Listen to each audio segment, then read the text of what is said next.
Cardiff City Football Club were originally formed in 1899 as a way to enable the members of the Riverside Amateur Cricket Club to stay together throughout the winter months. Bartley Wilson, a lithographic artist originally from Bristol, arranged a meeting at his home to see who was interested. Only 5 people turned up, and that could have marked the end of the idea. However, a second meeting was arranged with more positive results, and the Riverside Football Club was launched, later to be named Riverside AFC after an amalgamation with rival club Riverside Albion. Early matches were played in Sapphire Gardens, with the team colours being chocolate and amber quartered shirts and black shorts. Following a few local friendlies in the winter of 1899-1900, including a 9-1 thrashing by Barry West End in their first fixture, the club was accepted into the Cardiff and District League. In October 1905, Cardiff was made a city, and following this, Riverside AFC applied for election to the South Wales League. They were accepted, and in 1908 changed their name to Cardiff City Football Club. They needed a more permanent home, and they were offered an area of waste ground which had previously been used for refuse between Sloper Road and the railway sidings. A 7-year lease was agreed at £90 per annum, and this committed the club to professionalism, and in 1910 they were admitted into the second division of the Southern League. Financial support was offered at a crucial time by Lord Ninian Croydon Stewart, and in gratitude the club were unanimous in their decision to call their new home Ninian Park. The 1st of September 1910 saw league champions Aston Villa send a strong reserve side to play a prestigious friendly to open the new ground, with the official kick-off performed by Lord Ninian. Villa won 2-1, watched by a crowd of 7,000, Jack Evans scoring the city's first goal at Ninian Park. They were wearing their new colours, blue shirts and stockings and white shorts, which would later earn them the nickname the Bluebirds. Throughout that inaugural season, the players had to report early in the morning before each home game to assist with the removal of broken glass, shale and other small items of rubbish that had worked their way to the playing surface. Quite often during matches, players wore knee and elbow pads to avoid cuts and grazes. The following season, Cardiff won the Welsh Cup for the first time, and in only their 3rd season they became champions and gained promotion to the Southern League Division 1. Following a break for the war, the club resumed in the Southern League, and in 1920 were accepted into the 2nd division of the Football League. In their very first league season, 1920-21, promotion was gained to the 1st division. They missed out on the 2nd division championship to Birmingham City on goal average. And in the FA Cup, a record 50,000 people thronged to Ninian Park for a quarter-final clash with Chelsea.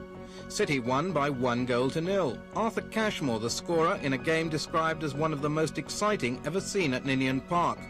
Cardiff went on to lose in the semi-final to Wolves. The Bluebirds finished in a creditable 4th position at the end of their first season in Division 1, and in City's last game of the season, Tom Farquharson made his debut in goal against Manchester United.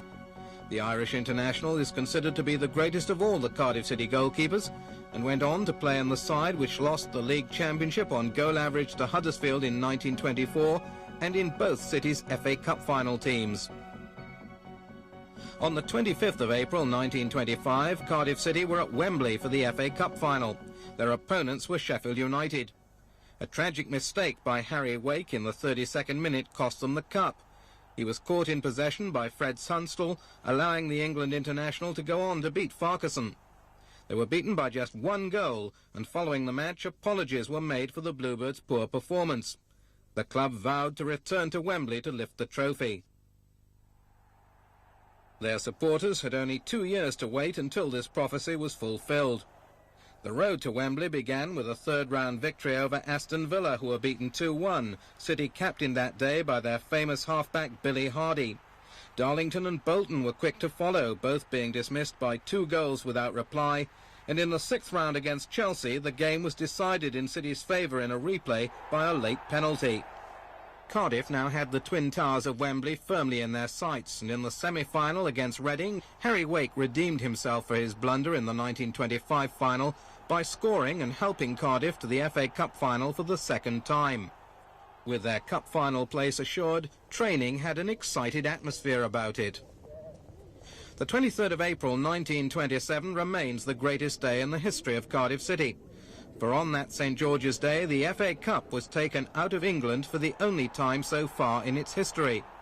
Arsenal, their opponents, were finally beaten when 16 minutes from time, the legendary Hughie Ferguson scored the only goal of the match. Much has been spoken and written about the goal which won Cardiff the Cup. Did Lewis, Arsenal's Welsh goalkeeper, deliberately concede the goal? Did grease on his jersey cause him to mishandle? And who did get the final touch? The goal was officially credited to Hughie Ferguson, and that's how it remains in the record books. But photographic evidence shows conclusively that it was Lewis's elbow which finally pushed the ball over the line. It had been an incredible achievement, with the Bluebirds completing a unique double, winning both the FA and the Welsh Cup. On returning to the Welsh capital, the team were treated to a tremendous reception. The achievement had been a remarkable one for a team with only 7 years' experience in the Football League. Following such early promise, Cardiff began to falter, and just 4 years on from their FA Cup triumph, they found themselves in the 3rd Division. One reason for the slump was the loss of Hughie Ferguson, Cardiff's FA Cup goalscorer. Ferguson was brought from Motherwell for £5,000, a staggering sum in 1925, although he more than repaid the fee by scoring a record 76 goals in 117 appearances for City, 10 FA Cup goals in 13 appearances, and 5 Welsh Cup goals in 8 games. Following a transfer to Dundee in 1929, Ferguson began to suffer from depression and was to take his own life a year later. Another key player to leave at this critical time was Fred Keenor, believed by many to be Cardiff's greatest player. Keenor joined as an amateur in 1911 and went on to play 61 games in the Southern League, interrupted by the First World War, during which he was wounded twice, 369 League, 42 FA Cup and 32 Welsh Cup appearances brought this tremendous total to 504. Capped for Wales on 31 occasions, he was team captain of the 1927 FA Cup winning team. An impressive record and eventually a sad loss to the club. Stewart proved to be the most successful of all the Cardiff City managers. Club founder Bartley Wilson took over the temporary position of manager before handing over to Welsh FA councillor Ben Watts-Jones during the worst season in the club's history, finishing in 22nd position in 1933-34 and needing to be re-elected to the 3rd Division South. City's poor form continued throughout the immediate post-war decade, the highest position in those 10 years being 9th in the 3rd Division South. With full-time football beginning again in 1946 after careful team building throughout the war years, Cardiff shook off their poor pre-war performances and immediately gained promotion to the 2nd Division. Billy McCandless took over from Cyril Spears, who had been with the club throughout the war years, although the change was only temporary, with Spears returning from Norwich in 1947. In the minds of many older supporters, the 46-47 Bluebirds team was the best ever, and with a team recruited mainly from local talent, the statistics are impressive. Between September 1946 and March 1947, City had an unbeaten run of 21 games, of which 19 were victories. Centre-forward Stan Richards made a club record by scoring 30 league goals in 34 matches. Cardiff went up as champions and heralded the start of some of the Bluebirds' most successful years. After narrowly missing promotion on 3 occasions, Cardiff finally brought First Division football back to Ninian Park in the 1951-52 season, after an absence of 23 years. Promotion, however, was not assured until the final game of the season against Leeds United. The game, played on the same day as the FA Cup final, was watched by over 52,000 rain-drenched supporters and proved to be one of the great days in the club's history. We had one game left against Leeds United here, the first Saturday in May. And that week in Cardiff, you couldn't go out unless somebody was talking to you all the time about this game. The tension built throughout the week. And I remember here, when the game started, there were 52,000 people here. Tremendous excitement. And we won the match fairly comfortably, really.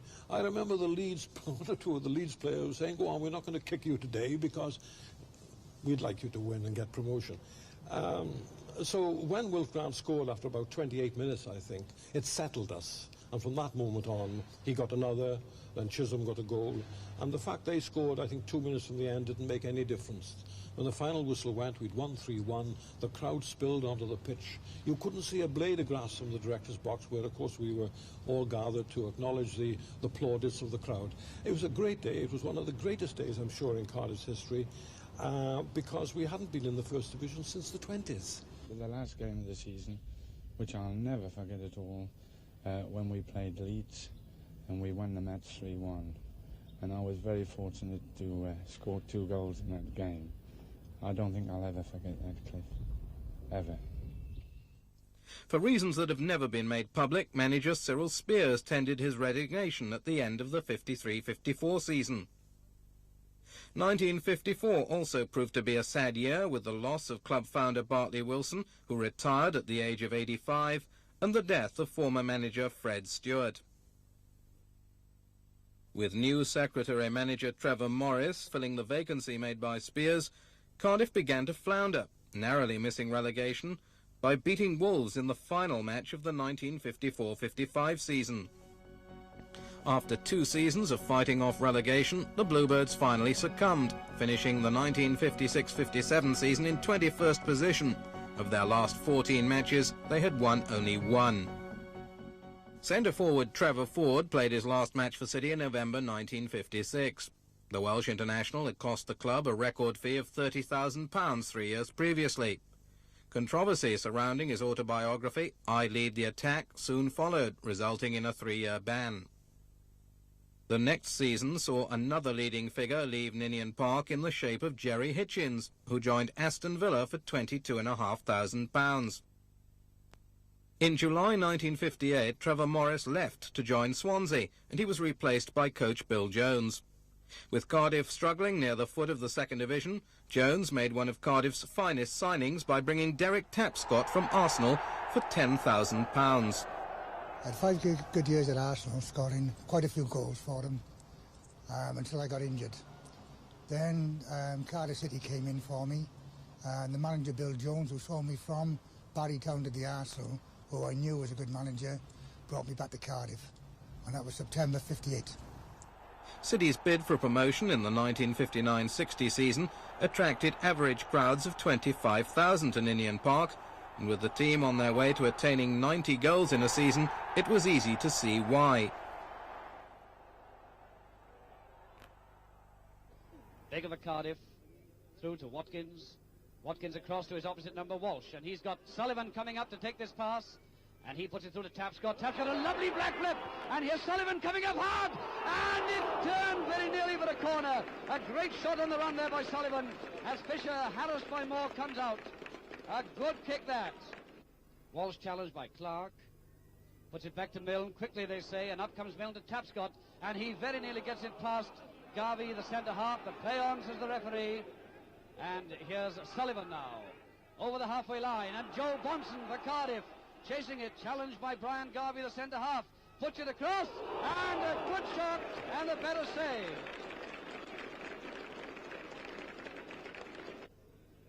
"15 minutes gone, and a nice one there, and this time it's a second goal, scored by Bonson. Bonson's header after a free kick, beautifully placed there by Watkins. 15.5 minutes gone, and Cardiff City 2, Hull City 0. Milne comes up, still limping, but still with a kick, as we may see now. Yes, a nice one. Hello! He hit the post. Alec Milne, the injured man, hits the bar there. On April the 16th, 1960, City celebrated their 50th anniversary as a professional club. Their opponents, by coincidence, were Aston Villa. Unlike their first meeting 50 years previously, this time both teams were championship contenders. It was one of the greatest games I think I played in for Cardiff City for a long time, where everybody knew that a win against Villa, even though we had 3 or 4 games left, we had to win that one. My old manager of Villa at the time was a friend of mine, Joe Mercer, who broke his leg my first game at the Arsenal. So there was joy for both because Villa were top and Cardiff City was second. The winner come from Graham Moore.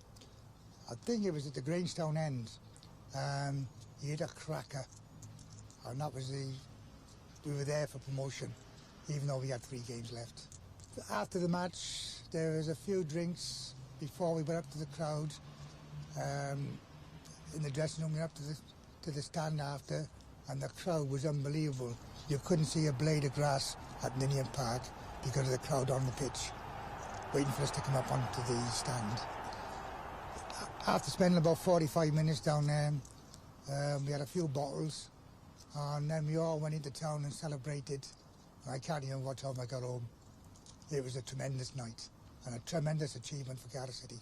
Every game from Christmas on has been a real cup tie. Once everybody started to talk about this promotion business, it started to build up, and it's built up all along.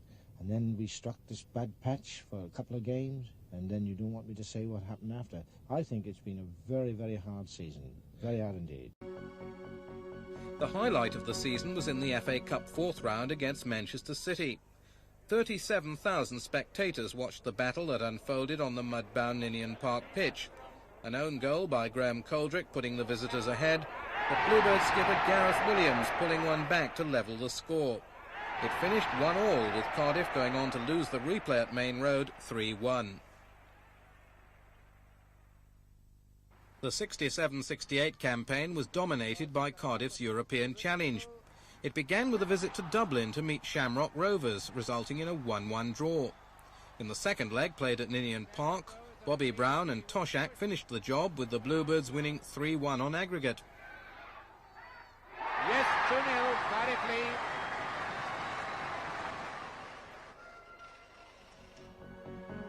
In the next round, City travelled to Holland to meet NAC Breda.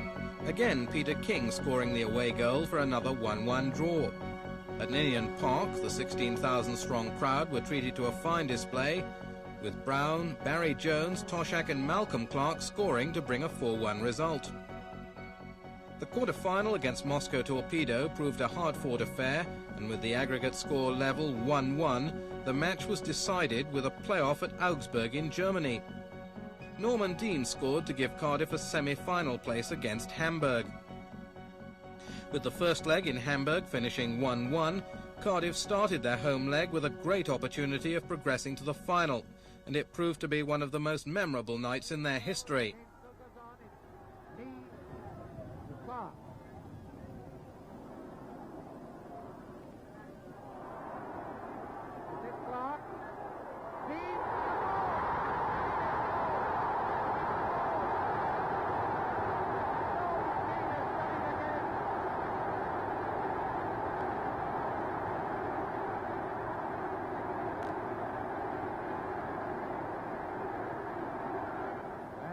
Ball now is Hunt Schultz and Scorpion.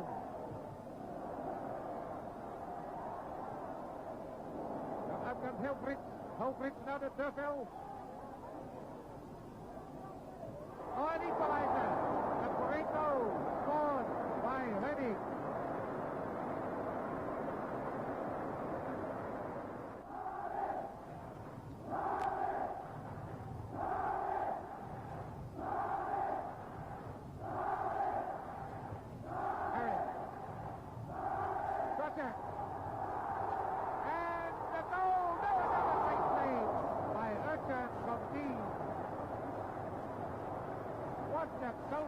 This fellow, and what Urchan is, and there's Dean, who can easily have had a hat-trick in this first half.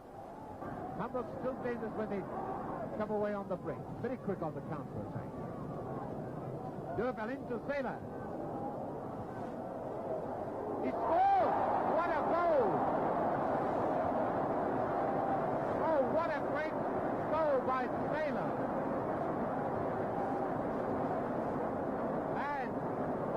Sailor leads to take the free kick. Harris!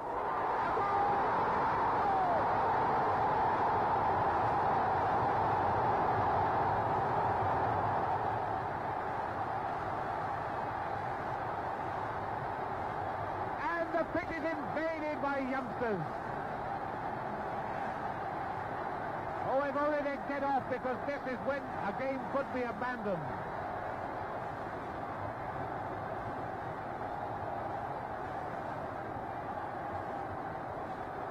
Brian Harris, the Cardiff skipper, has equalized.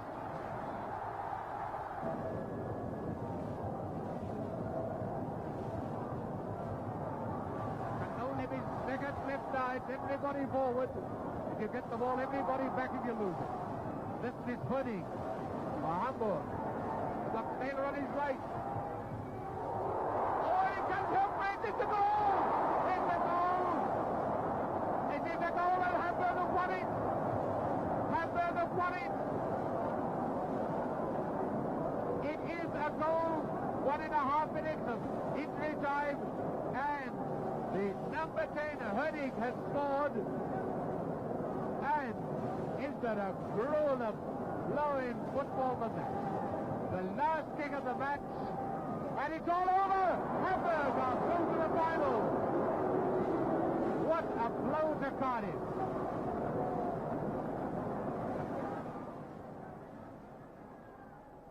It was at this time that a formidable partnership was developing between Brian Clark and John Toshack, earning them the nickname the Terrible Twins.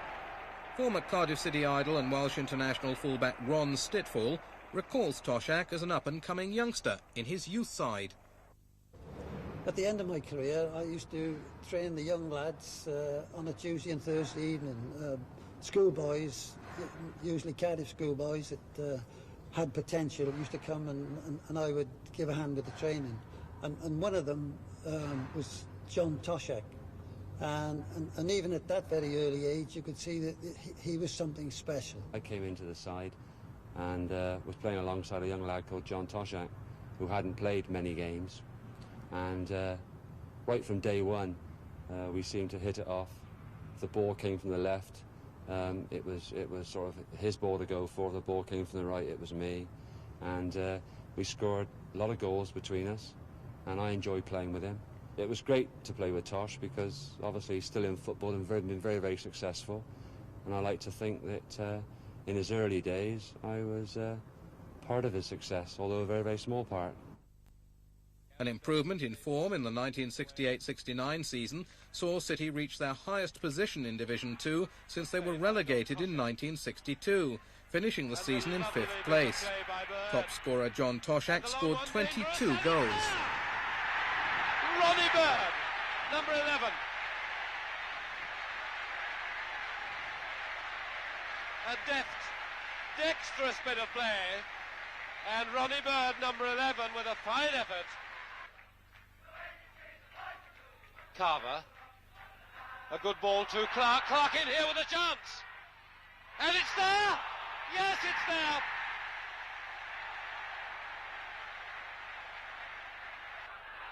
Wing half Sutton and the Cardiff crowd staring it a little bit to Barry Jones. A chance here, and it's there! A lovely header by Toshack, number 10. A superb header, and indicative, I think, of the caps that this man is going to get for Wales in the future. A beautiful soaring climb by number 10, John Toshack, and Cardiff lead by 3-0. Jones with the corner, and it's there! It's there! John Toshack, and one or two of the little boys coming on.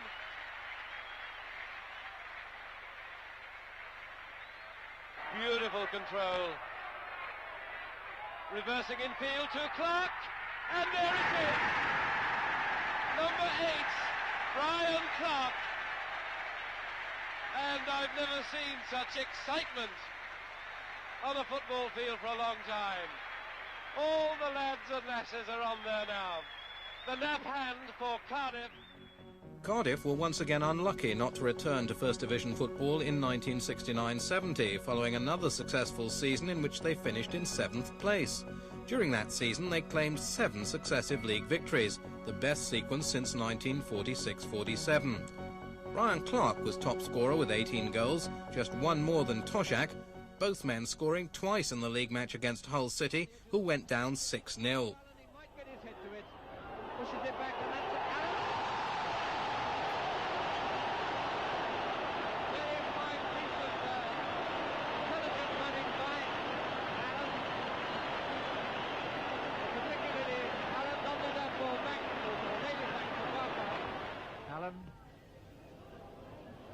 Clark on to Toshack, and that's the third one in the afternoon. And there's the terrible twins as they must be coming known in second division football. Clark and Toshack. Toshack the scorer, controlled it beautifully with his left foot, and there's the score. Cardiff City 3, Hull City 0. Toshack nodded clear by Pettit.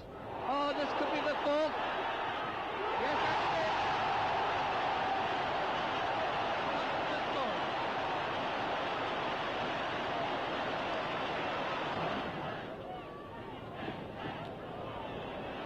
Harbour. Allen. Oh, and a magnificent! What a magnificent piece of football. Clark the scorer. Allen, who assisted so admirably, and I'm sure they're going to have a word with Harbour.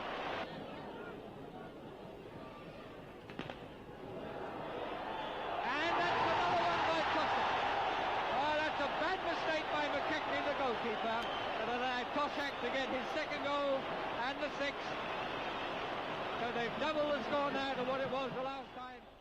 The following season, in a bid to gain First Division status, Jimmy Schooler paid a record £35,000 for Coventry City's midfield player Ian Gibson.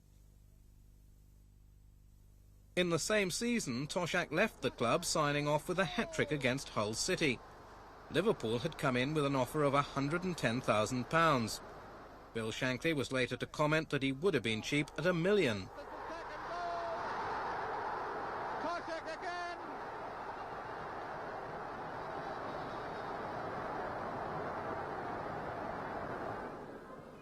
That's for Toshack. Toshack! Oh, what a goal! What a marvellous goal! John Toshack's hat-trick, and what a beauty it was.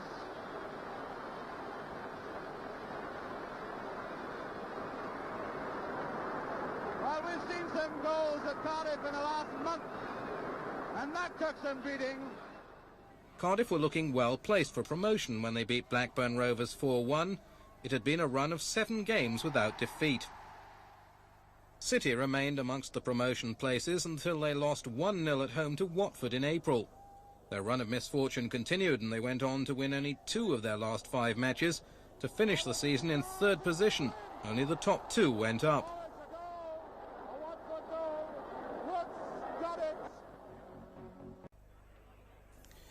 Amongst the scorers was the reliable Mel Sutton, one of the unsung heroes from City's good years of the late 60s and early 70s. And there was one from Bobby Woodruff, a skillful midfielder signed from Crystal Palace in November 1969.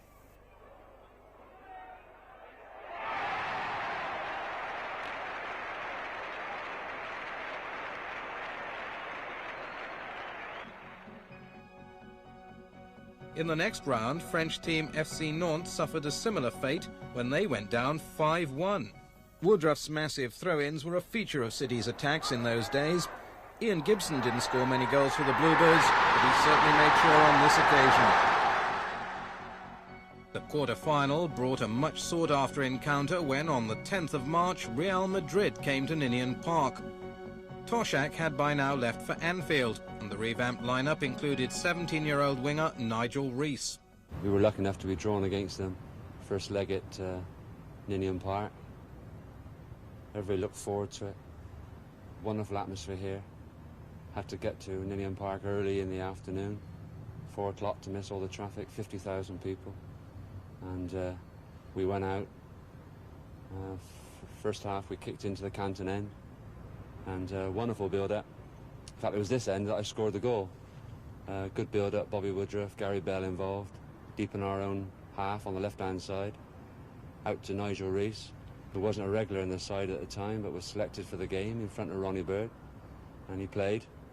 Good ball down the wing, and the ball was knocked in with Nigel's left foot. I don't think he used his right foot, but he knocked it in with his left foot.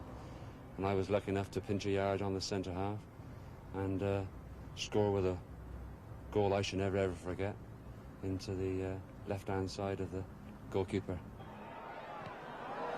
Carver in the nick of time. Brian Clark and Zoko forced to pass back to Burhan. Number 6, Zoko.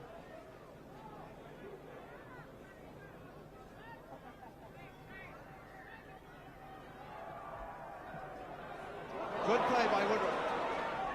Good ball to Reese. Reese crowded up, but getting away with it at the stages. Clark! Yes!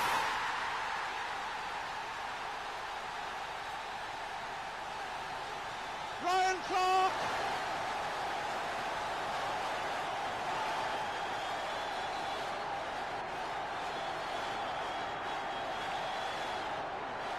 I'm absolutely deafened by this huge crowd.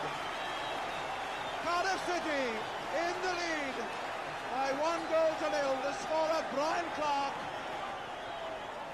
But the goal made by Nigel Reese, and what a goal it was.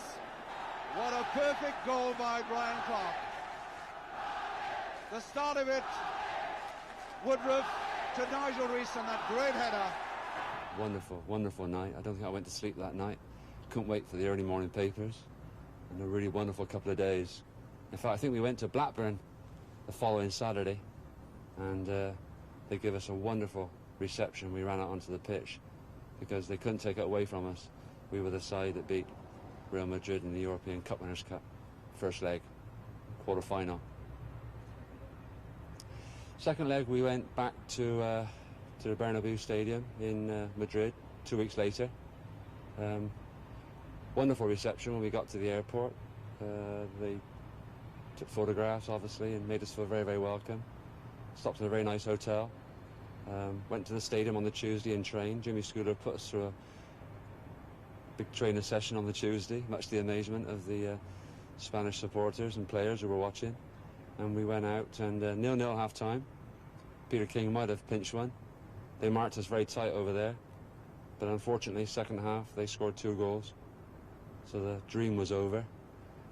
But they couldn't take away the victory at Ninian Park, which, as far as I'm concerned, will always remain with me as the highlight of my sort of professional career. Cardiff had their first penalty shootout experience when they lost to Dynamo Berlin the following season, both teams unable to settle the matter after 2 1-1 draws. And this is a test of a professional. Oh! Of all people, the captain of the side.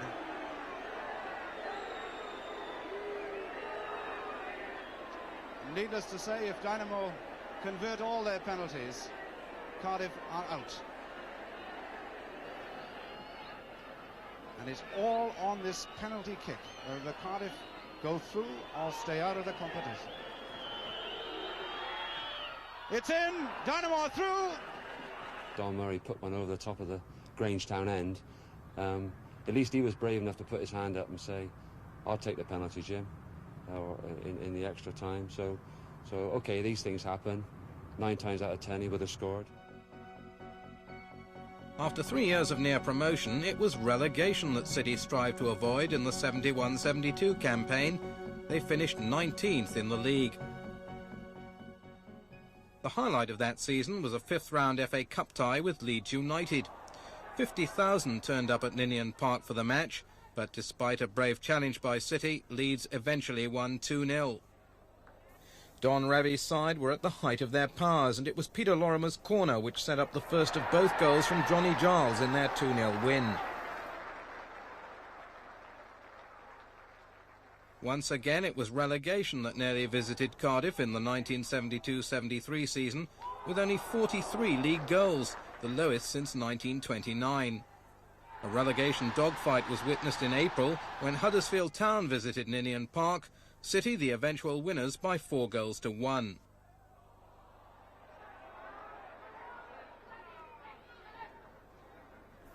In those days of struggle, there was no one more committed to City's cause than number 2 Phil Dwyer, who went on to make a record number of appearances for the club. But all too often there was action at the wrong end, and as far as City's fans were concerned, the club was constantly near the relegation zone.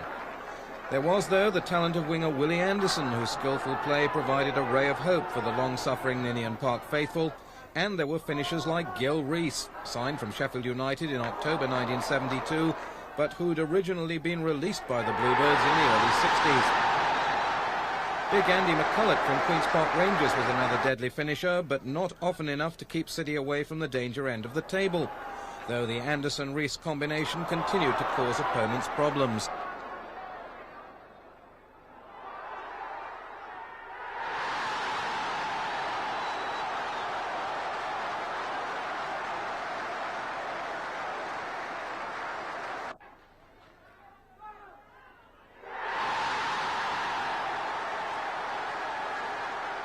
On November the 9th, 1973, Jimmy Schooler was sacked after 9 years of service.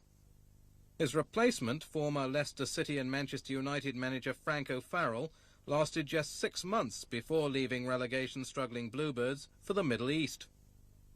Jimmy Andrews filled a hot seat as they entered their final game of the season, and they gained a point against Crystal Palace to avoid the drop.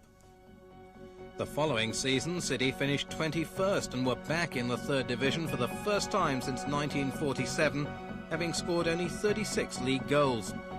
Their visit to Division 3 was only temporary. The Bluebirds were immediately promoted, only to fight further relegation battles in the next 2 years. City fared better in the FA Cup when on January the 8th, 1977, they claimed a famous victory over Tottenham Hotspur. In the 4th round, they met old rivals Wrexham in one of the most exciting matches staged at Ninian Park. The final result was 3-2, with the decider scored in injury time. Only his first full senior game in the cup tie against Spurs.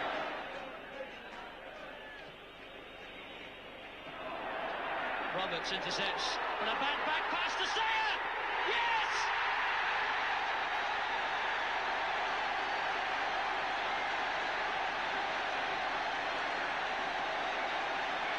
Peter Sayer has done it again, number 10. He scored the goal that beat First Division Spurs.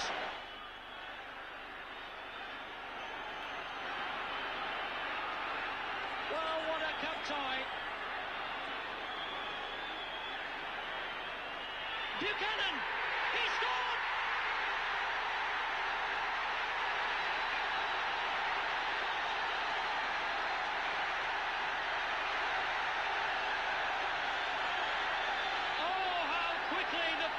Can change.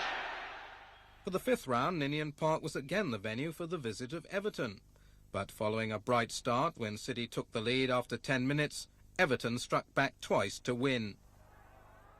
After a 6-week layoff due to bad weather in the winter of 1979, Cardiff, who seemed relegation-bound, turned their fortunes around to finish in 9th place. It was their highest position since 1971. The first of these managers was long-serving clubman Richie Morgan, who took over to become the youngest boss in the club's history at the age of 34. The visit of First Division-bound Swansea City, managed by ex-Bluebird star John Toshack, provided the highlight for City of the 80-81 campaign.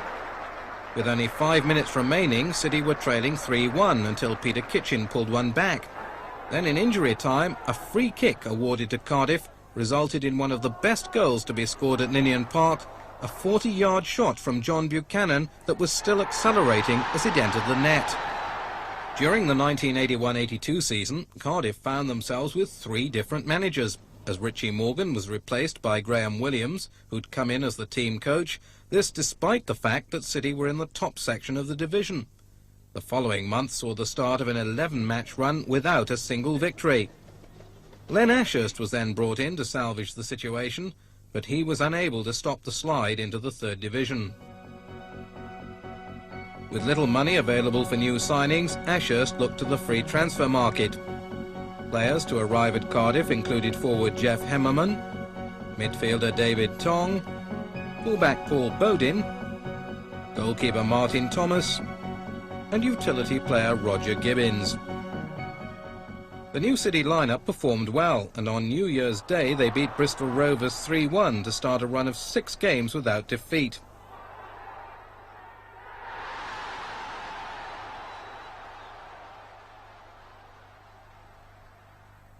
A win in the last home game against Orient would ensure promotion, and over 11,000 fans watched them do it in style. Having a chance, Hatton surely a bit slow, but a chance still on for Dave Bennett. Lewis, what a beautiful goal finally. Silkman to take the free kick. Mullen, pass McNeil, chance of a Cardiff break, Heberman. David Bennett is square, if you can see him. Well, he's got it, a chance for Cardiff. Oh! Put away beautifully. That's the end of it all. Cardiff are in the second division. 2-0 winners, Len Ashurst, the sunglasses, applauding the team, and this is what the crowd think of it all. It really is quite mad. Scenes of great joy. The team, Mark, we can't really see the players. I don't know if they'll ever get off the field. 2-0 was the final score, and the relief and excitement was plain to see as the City players returned to their dressing room, second division players again after just one season in the third.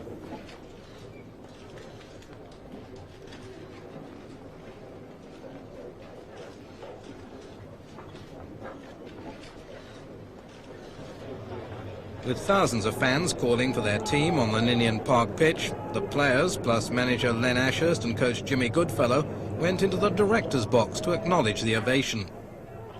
The lads have worked hard over 46 games, and this is the culmination of a lot of work. But I think it's a day for everybody, the spectators in particular. They've had a lot of problems in the last 4 years, struggling against relegation, then eventually we went down last season. But we've come up with a little bit of style, I think, overall. Team management and financial affairs were foremost in the 83-84 season, with Len Ashurst eventually leaving to join Sunderland, and the announcement that City's overall debt was £1.4 million. As a result, new manager Jimmy Goodfellow was advised that new talent could not be bought, and promising young players would have to be sold. City finished 15th in a season which saw Toshack bring recently relegated Swansea back to Ninian Park for an exciting encounter. The 2 seasons that followed saw Cardiff plummet into the 4th division. Attendances reached an all-time low and managers came and went. The control of the club was also changed when Kenton Utilities sold out to City director Tony Climo. Desperate to lift their flagging fortunes and raise gates, which had seen the lowest home attendances ever, at the end of the 1986-87 season, manager Frank Burrows looked for new blood in the transfer market. His meagre cash resources expanded when Watford came in to buy goalkeeper Mel Rees for £100,000. Amongst the newcomers were midfielder Mark Kelly, defender Nigel Stevenson, winger Brian McDermott and striker Jimmy Gilligan. The new lineup proved a useful squad, and although attendance figures were low at the start of the season, new confidence emerged as the results proved more positive. By November, crowds had started to increase, and it was this win over Exeter that put City into the top 2 positions in the 4th division for the first time that season. The £17,500 paid to Lincoln for Gilligan was looking one of the best bargains of the season, and he was becoming a regular scorer. The last home game of the 1987-88 season was the decisive one, with City beating Crewe Alexandra 2-0 to secure promotion to the 3rd division. Watched by a crowd of 10,000, the team had brought a much-needed lift to both themselves and the supporters. Another bargain was the speedy Kevin Bartlett, signed from non-league Fareham the previous year. He was to score some vital goals in City's promotion success. Mike Ford had by now established himself as a strong midfield player, and the experience of ex-Arsenal man Brian McDermott gave City an added dimension. It was McDermott who scored the goal which settled promotion on May the 2nd, 1988, with City going up in 2nd place. After 4 years of constant struggle on the field, it wasn't surprising that the fans were so delighted at having something to celebrate at long last. With a good side built from modest signings and free transfers, surely now City could go on to better things.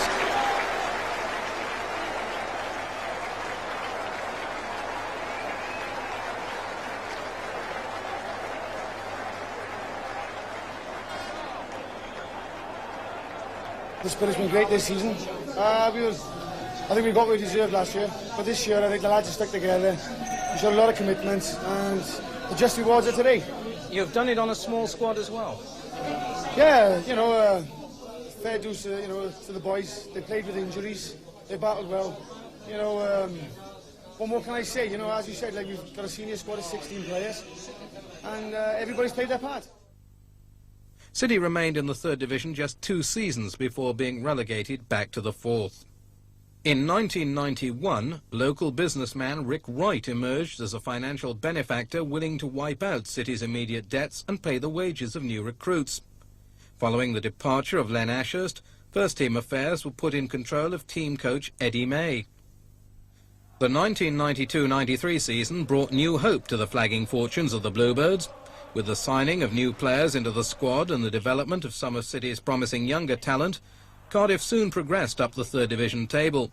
And with the steadying influence of the former Everton and Wales captain Kevin Ratcliffe at the back, the foundations were laid for both promotion and the championship. The club practically clinched the title in their final home game of the season by beating Shrewsbury Town, before sealing it at Scunthorpe a week later. Following victory over Wrexham in the Welsh Cup semi-final, the Bluebirds overwhelmed Rill at the National Stadium to win the trophy and guarantee a place in Europe.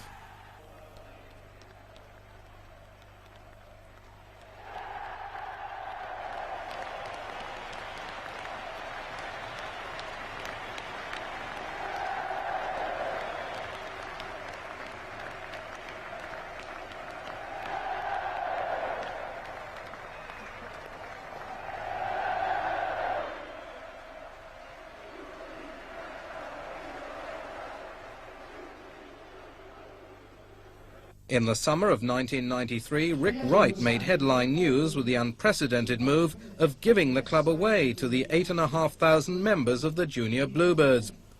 Only time will tell if the club can go on to further success. Football started off with the people getting together to form a team and then watch the team. And I really think that in some respects football's gone too far away from its roots. And I think that Cardiff City is going back to its roots, that the club is now owned by the supporters, who are in fact the lifeblood of any football club.